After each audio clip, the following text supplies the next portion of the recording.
Hi friends, welcome back to my channel. ఈరోజు మీకు ఈ సీరియల్లో ఏం జరిగిందో తెలుసుకోవాలి అనుకుంటున్నారా? అయితే వెంటనే మనం సీరియల్లోకి వెళ్ళిపోదాం. ఇక కావ్య అయితే అందరికీ కాఫీలు చేసి ఇస్తూ ఉంటుంది. ఇంతలో కళ్యాణ్ పైనుంచి కిందకి వస్తూ ఉంటే కళ్యాణ్ని రాజ్ అయితే కళ్యాణ్ అని పిలుస్తాడు. కళ్యాణ్ వెనక్కి తిరిగి చూసేసరికి రాజ్ చేతిలో కొన్ని వైట్ పేపర్స్ కనిపిస్తాయి. వాటిని చూసి ఏంటన్నయ్య పిలిచావు, ఏంటి కాగితాలు అని అడగడంతో ఇవి ఖైరతాబాదు కంపెనీ పేపర్స్, వీటి మీద నువ్వు సంతకం పెట్టాలి. ఈ రోజు నుంచి ఈ కంపెనీ బాధ్యతలన్నీ కూడా నువ్వే చూసుకోవాలి అని చెప్పడంతో అన్నయ్య ఏం మాట్లాడుతున్నావు, నాకు ఇవన్నీ ఇష్టం లేదన్న సంగతి మీకు తెలుసు కదా, ఎందుకు మళ్ళీ ఇవన్నీ కూడా నాకు రుద్దడానికి ప్రయత్నిస్తున్నావు అని అడగడంతో ఇక ఇంతలో అనామిక అలాగే ధాన్యలక్ష్మి అందరూ కూడా సంతోషిస్తారు.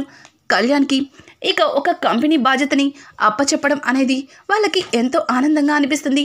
కానీ కళ్యాణ్ మాత్రం ఆ కంపెనీ బాధ్యతలు నేను తీసుకోను అన్నట్టుగా మాట్లాడుతూ ఉండగా ఇక రాహుల్ రుద్రాణిలో వచ్చి కళ్యాణ్తో చూడు కళ్యాణ్, ఎలాగో నన్ను నమ్మి ఎవరు ఏమి ఇవ్వరు, కనీసం నీకొచ్చిన అవకాశాన్నైనా ఉపయోగించుకో అన్నట్టుగా ఇక రాహుల్ మాట్లాడుతూ ఉంటే ఇంతలో స్వప్న, అదేంటి రాహుల్, ఆల్రెడీ నిన్ను నమ్మి ఒక కంపెనీ ఇచ్చారు, కానీ నువ్వు కంపెనీలో కూర్చోకుండా విచ్చలవిడిగా తిరుగుతూ నీకిష్టం వచ్చినట్టు డబ్బు ఖర్చు పెట్టుకుంటే నిన్ను నమ్మి ఎవరిస్తారు?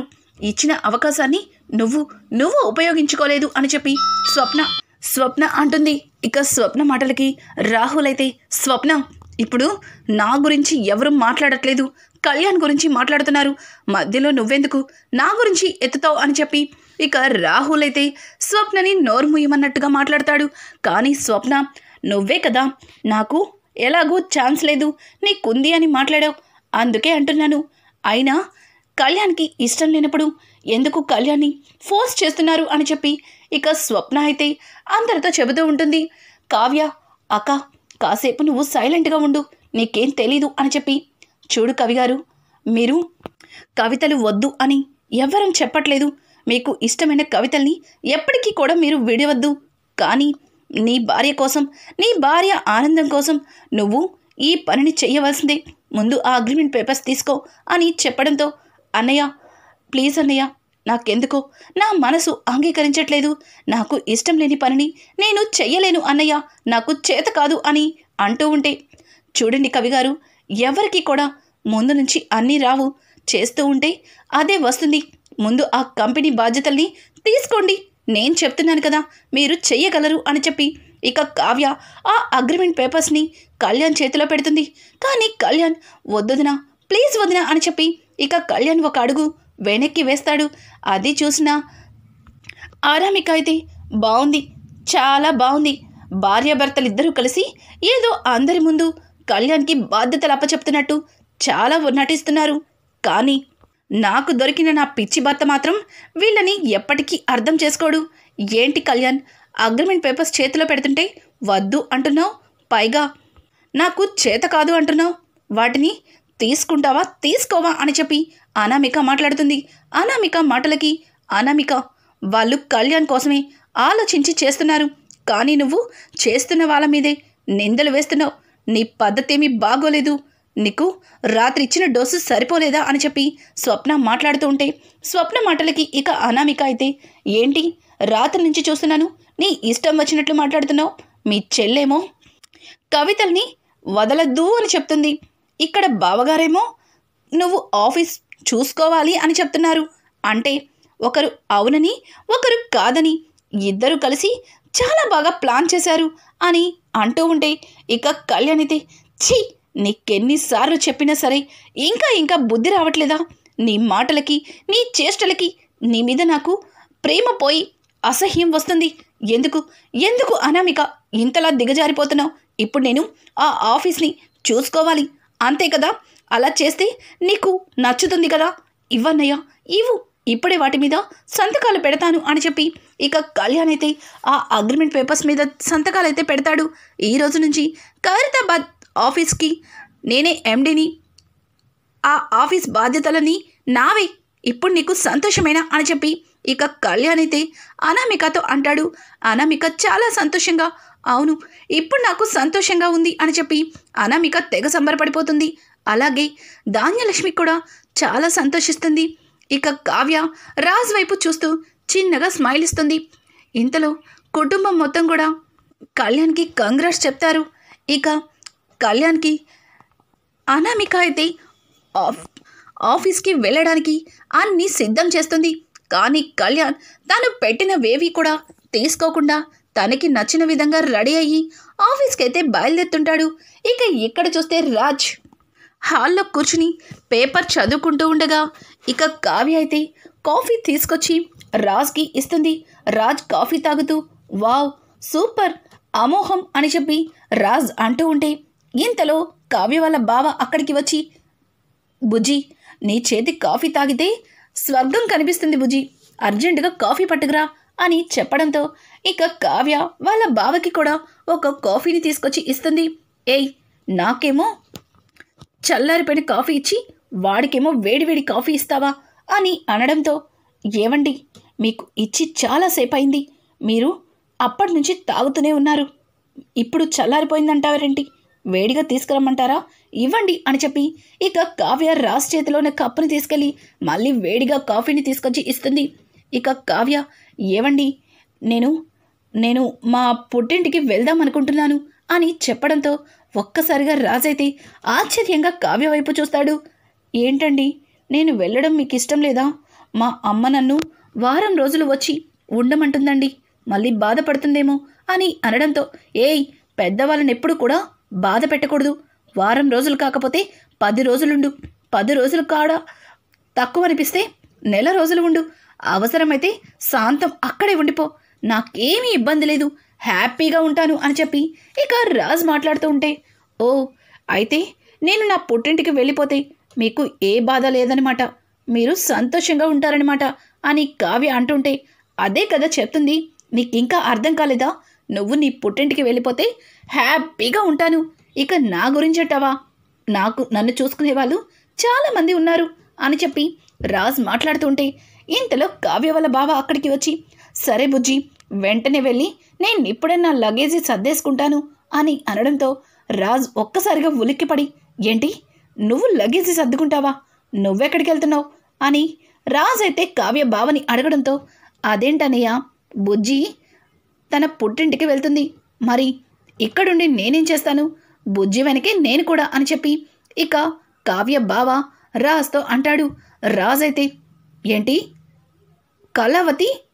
కళావతితో నువ్వెళ్తున్నావా, వీల్లేదు, నేను అస్సలు ఒప్పుకోను, కళావతి మాత్రమే వెళ్తుంది అని అంటూ ఉంటే ఊరుకోండి, చిన్నప్పటి నుంచి మా బావ నేను కలిసి తిరిగాం, కలిసి చదువుకున్నాం, ఇప్పుడు మీరు వచ్చి కొత్తగా మా బావని మా పుట్టింటికి రావద్దంటే మా బావ ఎలా ఉంటాడు చెప్పండి, ఇక్కడ నేను లేకుండా మా బావ ఉండగలడా, అసలు కొంచెం కూడా ఆలోచించరేంటండి అని అంటుంటే బుజ్జి ఇప్పటికే లేట్ అయిపోతుంది, మీ ఆయన కూడా పర్మిషన్ ఇచ్చేశాడు, పద వెళ్ళి లగేజ్ సర్దుకుందాం అని చెప్పి ఇంకా కావ్యని తీసుకుని అక్కడి నుంచి వెళ్ళి బ్యాగ్నైతే సర్దుకోవడానికి వెళ్ళిపోతారు. అది చూసిన రాజ్కి విపరీతమైన కోపం వస్తుంది. కళావతితో పాటు వీడు కూడా వెళ్తాడా, అస్సలు ఊరుకోను, నేను కూడా ఎట్టి పరిస్థితుల్లోనూ వీళ్ళతో వెళ్ళి తీరుతాను అని చెప్పి ఇక రాజ్ అయితే వాళ్ళ అమ్మమ్మ దగ్గరికి వెళ్తాడు. నానమ్మ అని పిలుస్తుంటే ఇక వాళ్ళ నానమ్మ ఏమైంది రాజ్ అని అడగడంతో నానమ్మ కళావతి వాళ్ళ పుట్టింటికి వెళ్తుందంట అని అడగడంతో అవును రాజ్, నాకు కావ్య నిన్నే చెప్పింది, కావ్యతో పాటు వాళ్ళ బావ కూడా వెళ్తున్నాడు, వాళ్ళు చిన్నప్పటి నుంచి పాపం కలిసిమెలిసి తిరిగారు కదా, కొద్ది రోజులు అక్కడ కూడా ఉంటే వాళ్ళ అమ్మా నాన్న కూడా సంతోషిస్తారు కదా, అందుకే నేనే వెళ్ళమని చెప్పాను అని చెప్పడంతో అది కాదు నానమ్మ, ఒక్కటే ఆ మాట నేను చెప్పేది వినండి, కళావతి ఒక్కతే వెళ్తే వాళ్ళ అమ్మా నాన్న బాధపడతారేమో, నేను కూడా వెళ్తాను వాళ్ళతో పాటు అని చెప్పి రాజ్ మాట్లాడుతుంటే అదేంట్రా నిన్ను పిలవకుండా నువ్వెలా వెళ్తావు, అయినా నీకు ఆఫీస్లో చాలా వర్కులు ఉంటాయి కదా, మరి కళావతి వాళ్ళ ఇంటికి ఎలా వెళ్తావు అని అడగడంతో అయ్యో నానమ్మ ఆఫీస్లో ఏ వర్కు లేదు ఏమీ లేదు, అంతగా ఆఫీస్కి వెళ్ళాలంటే అక్కడి నుంచి వెళ్తానులే, కళావతి వాళ్ళ ఇంటికి నేను కూడా వెళ్తాను, ఎందుకంటే మళ్ళీ అక్కడ అత్తయ్య మావయ్య బాధపడతారు, సరే నేను బయలుదేరుతాను అని చెప్పి ఇక రాజు అయితే పైకి వెళ్ళి తన బట్టల్ని కూడా ఒక బ్యాగ్లో సర్దుతూ ఉంటాడు. ఇక కావ్య అయితే మీరేంటి బ్యాగ్ సర్దుతున్నారు, ఎక్కడికి వెళ్తున్నారు అని అడగడంతో అదే నువ్వు మీ పుట్టింటికి వెళ్తున్నావు కదా, నిన్ను ఒంటరిగా పంపడం నానమ్మకి ఇష్టం లేదు, అందుకే నానమ్మ నన్నే దగ్గరుండి మరి నిన్ను తీసుకురమ్మని చెప్పింది. మరి నేను కూడా నీతో పాటు అక్కడ ఉండాలంటే బట్టలు కావాలి కదా, అందుకే బ్యాగ్ సర్దుతున్నాను అని చెప్పి రాజ్ మాట్లాడుతుంటాడు. ఏంటి అమ్మమ్మ గారు మిమ్మల్ని నాతో వెళ్ళమని చెప్పారా, ఒకసారి అడుగుతాను ఆగండి అని చెప్పి ఇక కావ్య అమ్మమ్మ గారు అని అంటూ ఉంటే ఏయ్ నీకు చెప్తే అర్థం కాదా, ఇప్పుడు ఇంట్లో అందరికీ తెలియాలా, నానమ్మ నాకు పర్సనల్గా చెప్పింది నేను ఒంటరిగా పంపించడం నానమ్మకి ఇష్టం ఉండదు, మళ్ళీ ఇప్పుడు నువ్వు వెళ్ళి అడిగితే వాళ్ళకి లేనిపోని అనుమానాలు రావా, అయినా నీకెంత చెప్పినా అర్థం కదా అని అంటూ ఉంటే ఇక కావ్య అయితే నాకు తెలుసులే మీరు నాతో ఎందుకు వస్తున్నారో అని కావ్య అంటూ ఉంటే ఏం తెలిసాయి అని రాజు అయితే కావ్య మీదకి వెళ్తాడు. ఇక కావ్య అయితే ఎందుకు అంత కోపం, మా బావ వస్తున్నాడని మీకు కుళ్ళు, అందుకే మీరు కూడా నాతో వస్తాను అంటున్నారు అని చెప్పడంతో వాడెవడో వస్తే నాకేంటి కుళ్ళు, నేను అబ్రాడ్లో చదువుకున్నాను, నాది బ్రాడ్ మైండ్, కానీ నిన్ను ఒంటరిగా పంపించడం ఇష్టం లేక తాతయ్య నానమ్మల కోసం నేను నీతో వస్తున్నాను, అక్కడికి రావడం ఇష్టం లేకపోయినా వాళ్ళ సంతోషం కోసం నీతో నేను వస్తున్నాను, పైగా మీ అమ్మ నాన్న కూడా మళ్ళీ ఫీల్ అవుతారు నేను రాకపోతే అని చెప్పి రాజ్ ఇక చెబుతూ ఉంటే ఇక ఇంతలో వాళ్ళ బావ లగేజీ బ్యాగ్ని తీసుకొని బుజ్జి అయిపోయిందా అని అన్నట్టుగా పిలుస్తుంటాడు. ఇక ఇంతలో కావ్య అయిపోయింది బావా అని చెప్పి తన బ్యాగ్ని సర్దుకొని ఇంకా ముందుకు వెళ్తుంది. ఏయ్ ఆగు అని చెప్పి రాజ్ తన లగేజీని తీసుకొని ఇక కావ్య కంటే ముందుగా వెళ్ళి నుంచుంటాడు. రాజుని చూసిన కావ్య బావ అనయ్య నువ్వేంటి ఇలా వస్తున్నావు అని అడగడంతో అవును కళావతి నేనే వస్తున్నావు, ఏ నీకేమైనా ఇబ్బందా అని అడగడంతో అది కాదనియ్యా, నువ్వెందుకు మా ఇద్దరి మధ్యలో అడ్డం కానీ అంటుంటే మీ ఇద్దరి మధ్యలో నేను అడ్డం కాదురా, మా ఇద్దరి మధ్యలో నువ్వే అడ్డం వస్తున్నావు అని చెప్పి ఇక రాజైతే వాళ్ళ బావతో మాట్లాడతాడు. ఇంతలో అక్కడ పక్క నుంచి అపర్ణదేవి నడుచుకుంటూ ఇక వాళ్ళిద్దరి బ్యాగ్లని చూస్తుంది. అది చూసిన అపర్ణ రాజ్ ఇప్పటికిప్పుడు ఎక్కడికి వెళ్తున్నారా, ఏంటి లగేజీ అని అడగడంతో ఇక వెంటనే కావ్య అయితే అది అత్తయ్య గారు నేను వారం రోజులు మా పుట్టింటికి వెళ్తానని మీతో చెప్పాను కదా, అది దాని గురించి అని అడగడంతో అవును నువ్వు వెళ్తానని చెప్పావు, కానీ నీతో పాటు రాజు వస్తాడని చెప్పలేదు కదా అని అడగడంతో ఇక పక్క నుంచి వెంటనే ఇందిరాదేవి అయితే అపర్ణ నేనే రాజ్ని కూడా వెళ్ళమని చెప్పాను, రాజ్ కూడా వెళ్తే కావ్యకి అన్ని దగ్గరుండి చూసుకుంటాడు, అలాగే తను దగ్గరుండి తీసుకొస్తాడు, కనకం ఫోన్ చేసి ఇద్దరిని పంపించమని చెప్పింది అని అడగడంతో ఇక పక్కనే అయితే ధాన్యలక్ష్మి అయితే ఏంటి రాజ్ కావ్య పుట్టింటికి వెళ్తున్నాడా, అసలు రాజ్ అక్కడ ఉంటాడా, పెళ్ళైన కొత్తలో ఏం జరిగిందో మర్చిపోయారా, అక్కడ రాజ్కి ఎంత పెద్ద ప్రమాదం తప్పింది, లేదు రాజ్ వెళ్ళడానికి నేను ఒప్పుకోను, అసలు అక్కడ ఏసీ ఉండదు, పడుకోవడానికి సరైన మంచం ఉండదు, ఎందుకు అక్కడికి అని చెప్పి ఇక ధాన్యలక్ష్మి అయితే కావ్య పుట్టింటి వాళ్ళ గురించి చాలా చులకనగా మాట్లాడుతుంది. ఇక అక్కడే ఉన్న స్వప్న అయితే చూడండి ధాన్యలక్ష్మి ఆంటీ, మా పుట్టింటి గురించి చులకనగా మాట్లాడడానికి మీరెవరు, అక్కడ రాజ్ అసలు ఏ విషయంలోనూ ఇబ్బంది పడలేదు, రాజ్ ఇష్టపూర్వకంగానే మా పుట్టింటికి వెళ్తున్నాడు, కానీ మీరు ఇలా అడ్డుపుల్లలు వేస్తే అస్సలు ఊరుకునేది లేదు అని చెప్పి ఇక స్వప్న మాట్లాడుతూ ఉంటే ఇంతలో ఏంటక్క మాట్లాడవేంటి, రాజు వెళ్ళడానికి నేనైతే ఒప్పుకోను, అదే మాట నువ్వు కూడా చెప్పాలనుకుంటున్నావు కదా చెప్పక్క అని అనడంతో ఇక అపర్ణ అయితే లేదు రాజు వెళ్ళడానికి నేను ఒప్పుకుంటున్నాను, నాన్న రాజ్ కావ్యని దగ్గరుండి వాళ్ళ పుట్టింటికి తీసుకెళ్ళు, తనని నువ్వే మళ్ళీ తిరిగి తీసుకురా అని చెప్పి ఇక రాజ్కి అపర్ణదేవి చెప్పడంతో రాజ్ చాలా సంబరపడిపోతాడు. ఇక ఇదంతా చూసిన అనామిక అయితే తాను కూడా కళ్యాణ్ని తనతో పాటు తన పుట్టింటికి తీసుకెళ్ళాలి అనుకుంటుంది. ఇప్పుడిప్పుడే ఆఫీస్ తన హ్యాండ్ ఓవర్లోకి వచ్చింది. అలాగే కళ్యాణ్ని తనతో పాటు తన పుట్టింటికి తీసుకెళ్ళి పూర్తిగా వాళ్ళ డాడీతో మాట్లాడించి కళ్యాణ్ మైండ్ అంతా మారుద్దామని ఇక అనామిక అనుకుంటుంది. ఇక కావ్య వాళ్ళైతే వాళ్ళ పుట్టింటికి బయలుదేరతారు. ఇక్కడ చూస్తే అనామిక పక్కకి వచ్చి ఫోన్లో వాళ్ళ అమ్మతో మాట్లాడుతుంది. జరిగిందంతా కూడా చెప్తుంది. ఇక అది విన్న అనామిక వాళ్ళ అమ్మ, బేబీ ఎందుకు అంత ఆవేశం? కాస్త ఆలోచించు బేబీ, నువ్వు అనవసరంగా అంత ఆవేశపడ్డావు. ఒకవేళ ఆ కోపంలో పెళ్లిలో మనకి ఇచ్చిన 2 కోట్ల గురించి ఆ కావ్య కానీ రాజ్ కానీ మాట్లాడితే నీ పరువేమవుతుంది చెప్పు? ఎందుకు కాస్త తగ్గి మాట్లాడొచ్చు కదా అని అనడంతో, లేదు మమ్మీ, నేను అనుకున్నది సాధించుకునే వరకు నేను ఇలాగే ఉంటాను. నేనెవ్వరి మాట వినను. చూసావుగా, ఇలా ఉండడం బట్టిచ్చే వాళ్ళు భయపడి కళ్యాణ్కి ఆఫీస్నే అప్పచెప్పారు. ఇప్పుడు కళ్యాణ్ ఒక కంపెనీకి ఎండి, కంపెనీ బాధ్యతలన్నీ కూడా కళ్యాణ్కి అప్పగించారు అని చెప్పడంతో దానికి అనామిక తల్లి, వెరీ గుడ్, చాలా మంచి పని చేసావు బేబీ. ఇప్పటికే మీ డాడీకి కంపెనీలో చాలా లాస్ అయ్యి అప్పుల వాళ్ళొచ్చి ఇంటి మీద పడి గోల చేస్తున్నారే. త్వరగా అల్లుడు గారిని మన దారిలోకి తీసుకురా. ఎప్పుడెప్పుడు అల్లుడు గారు మన దారిలోకి వస్తారా? ఎక్కడ దుగ్గిరాల వారి కుటుంబంలాగా మనం కూడా దర్జాగా ఎప్పుడెప్పుడు ఉంటామా అని ఆలోచిస్తున్నాను. ఏంటి బేబీ అని అంటూ ఉంటే, మమ్మీ దాని గురించే కదా నేను నీకు ఫోన్ చేశాను. నువ్విప్పుడు ఫోన్ చేసి మా అత్తగారితో నన్ను కళ్యాణ్ని వారం రోజులు మీ ఇంటికి రమ్మని పిలువు అని చెప్పడంతో, బేబీ నేను మిమ్మల్ని పిలిస్తే ఇక్కడికొచ్చి మీరు ఏం తింటారే? కనీసం ఇక్కడ మాకు తినడానికి కూడా ఇబ్బందిగా ఉంది. ఏదో ఉండడానికి ప్రెస్టేజీగా పెద్ద ఇంట్లో ఉంటున్నాం, కానీ ఇంట్లో తినేదానికి కూడా ఎంత ఇబ్బందిగా ఉందో నీకు తెలియట్లేదు బేబీ అని అంటూ ఉంటే, చూడుమా, అంత నేను చూసుకుంటాను. ముందు కళ్యాణ్ని నన్ను మీ ఇంటికి పిలువు. తరువాత కళ్యాణ్తో డాడీని మాట్లాడిస్తాను. తరువాత కళ్యాణ్ని పూర్తిగా నా గుప్పెట్లో పెట్టుకుంటాను. ఇక కళ్యాణ్తో పాటు నేను కూడా ఆఫీస్కి వెళ్తాను అని చెప్పడంతో ఇక అనామిక తల్లైతే వెంటనే ధాన్యలక్ష్మికి కాల్ చేస్తుంది. ధాన్యలక్ష్మి, వదిన గారు ఏంటి ఇలా ఫోన్ చేశారు అని చెప్పడంతో, అది వదిన గారు, పెళ్ళయ్యి దగ్గర నెల రోజుల పైనే అవుతుంది. ఇంతవరకు అల్లుడు గారు అమ్మాయి ఒక్కసారి కూడా మా ఇంటికి రాలేదు.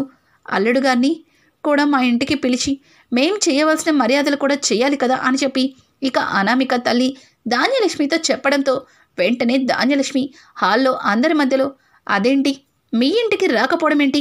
మా కళ్యాణ్ మీ ఇంటికి ఇప్పుడే వస్తాడు, ఈరోజే బయలుదేరతాడు, మీరేం కంగారు పడకండి అని చెప్పి ఇక ధాన్యలక్ష్మి అయితే అనామికని పిలుస్తుంది. చూడు అనామిక, మీ అమ్మగారు ఫోన్ చేశారు, నిన్ను కళ్యాణ్ని వాళ్ళ ఇంటికి రమ్మని పిలిచారు అని చెప్పడంతో ఆ మాటలకి కళ్యాణ్, మమ్మీ నాకు వెళ్ళడం ఇష్టం లేదు, నేను ఎక్కడికి వెళ్ళను, కావాలంటే అనామిక ఒక్కతే వాళ్ళ పుట్టింటికి వెళ్తుంది అని చెప్పడంతో, ఏం మాట్లాడుతున్నావు కళ్యాణ్? పెళ్ళైన తర్వాత మీ ఇద్దరూ కలిసి అక్కడికి వెళ్ళాలి, వెళ్ళకపోతే వాళ్ళు మళ్ళీ బాధపడరా? అయినా అక్కడేమీ ఆ కావ్య ఇంట్లో లేనట్టు ఏవీ లేకుండా లేవు, అన్నీ ఉన్నాయి. ఏసీ ఉంది, తర్వాత పెద్ద ఇల్లు, అన్ని సదుపాయాలు నీకు అక్కడుంటాయి. నువ్వేమీ బస్తీలో అమ్మాయిని పెళ్లి చేసుకోలేదురా, గొప్పింటి అమ్మాయిని పెళ్లి చేసుకున్నావు అని చెప్పి ధాన్యలక్ష్మి కాస్త పొగరుగా మాట్లాడుతుంది.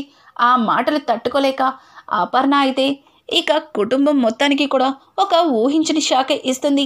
కావ్య అలాగే రాజ్ ఇద్దరు వాళ్ళ ఇంటికి వెళ్ళక మునిపే కనకం ఇంటికి ఒక ఏసీ, మంచం అన్నీ కూడా కనకం ఇంటి ముందు వచ్చి ఆగుతాయి. అవి చూసిన కనకం కృష్ణమూర్తి, బాబు ఎవరు, ఏం కావాలి, ఏమన్నా అడ్రస్ కోసమా అని అతన్ని అడగడంతో ఇక అతను, లేదండి, కనకం అంటే మీరేనా అని అతను అడుగుతుంటాడు. అవును, కనకం అంటే నేనే, కానీ ఇవన్నీ అని అడుగుతూ ఉంటే పక్కనే ఉన్న కృష్ణమూర్తి అయితే, కనకం మళ్ళీ ఏ ఇల్లు కాగితాలు తాకట్టు పెట్టావే, వీటన్నింటినీ కొన్నావు? అల్లుడు గారు అమ్మాయి వస్తే వీటన్నిటితో నీకేంటే పని అని చెప్పి కృష్ణమూర్తి కనకం మీద అరుస్తూ ఉంటే, సార్ కాస్త ఆగండి సార్, వీటిని అపర్ణాదేవి గారు బుక్ చేశారు, అపర్ణాదేవి గారు ఇక్కడ వీటిని దింపమన్నారు అని చెప్పడంతో ఇంతలో కనకానికి అపర్ణ కాల్ చేస్తుంది. వెంటనే కనకం కాస్త భయపడుతూ ఫోన్ లిఫ్ట్ చేసి, వదిన గారు అని అనడంతో, చూడండి కనకం, వాటిని నేనే తెప్పించాను, వాటిని మీ ఇంట్లో పెట్టండి. రాజ్, కావ్య మీ ఇంటికి వస్తున్నారు. నా కొడుకు కోడలు ఉన్న చోట ఏది కూడా తక్కువ జరగకూడదు, అందుకే వాటిని నేనే పంపిస్తున్నాను అని చెప్పి ఇక అపర్ణ అయితే కావ్య ఇంటికి, కావ్య పుట్టింటికి కావలసిన వస్తువులన్నింటినీ కూడా అక్కడికి బుక్ చేసి పంపిస్తుంది. కనకం చాలా సంతోషిస్తుంది. అది చూసిన రుద్రానికి మరింత కోపం వస్తుంది. అసలు ఈ అపర్ణ ఏం చేస్తుందో తెలియట్లేదు. మా మీద కోపంతో అంత కావ్య కుటుంబానికి ఊడ్చి పెడుతుంది. ఇప్పుడే ధాన్యలక్ష్మితో చెప్తాను అని చెప్పి ఇక జరిగిందంతా కూడా ధాన్యలక్ష్మికి చెప్పడంతో ధాన్యలక్ష్మి అపర్ణ మీద విరుచుకుపడుతుంది. అపర్ణ, ఏంటి ధాన్యం, ఎందుకు అలా విర్రవీగుతున్నావు? అదేమి నువ్వు కష్టపడింది కాదు, నీ భర్త కష్టపడింది అంతకన్నా కాదు. నా పుట్టింటి వాళ్ళు నాకిచ్చిన ఆస్తి దాన్నే నా కొడుకు కోడలికి ఇచ్చుకుంటున్నాను. దానికి నువ్వెందుకు అంతలాగా ఫీల్ అయిపోతున్నావు అని చెప్పి ఇక అపర్ణ అయితే ధాన్యలక్ష్మికి చీవాట్లు పెడుతుంది. అలాగే రాజు కావ్యలు ఇంటికి వెళ్ళేసరికి ఇంటి వాతావరణమే మారిపోతుంది. ఇల్లు అంతా కూడా చాలా కొత్తగా కనిపిస్తుంది. అది చూసిన కావ్య, అమ్మా ఇది మనిల్లేనా, ఏంటి ఇవన్నీ అని అడగడంతో, అమ్మ కావ్య, ఇవన్నీ కూడా మీ అత్తగారే పంపించారే. మీరు ఇక్కడికి వచ్చి ఇబ్బంది పడకూడదని మీకంటే ముందుగానే ఈ వస్తువులన్నింటినీ పంపించి వాటన్నింటినీ నేనే పంపించానని ఫోన్ కూడా చేశారే. అమ్మ కావ్య, నిజంగా నువ్వు చాలా అదృష్టవంతురాలువే. ఇన్ని రోజులు మీ అత్తగారు నిన్ను అర్థం చేసుకోవట్లేదని చాలా బాధపడ్డాను. కానీ మీ అత్తగారికి నువ్వంటే ఎంత ప్రేమో ఇప్పుడే అర్థమవుతుంది అని చెప్పి ఇక కనకమైతే కావ్యకి చెప్తుంది. కావ్య వాటన్నింటినీ చూసి చాలా సంతోషిస్తుంది. ఇక కావ్య సంతోషాన్ని రాజ్ మరింత రెట్టింపు చేస్తాడా? రానున్న ఎపిసోడ్స్ మరింత ఇంట్రెస్టింగ్గా మారిపోతున్నాయి. ఈ వీడియో మీకు నచ్చినట్టయితే లైక్ చేసి సబ్స్క్రైబ్ చేసుకోవడం మాత్రం మర్చిపోకండి. Thanks for watching. Hi friends.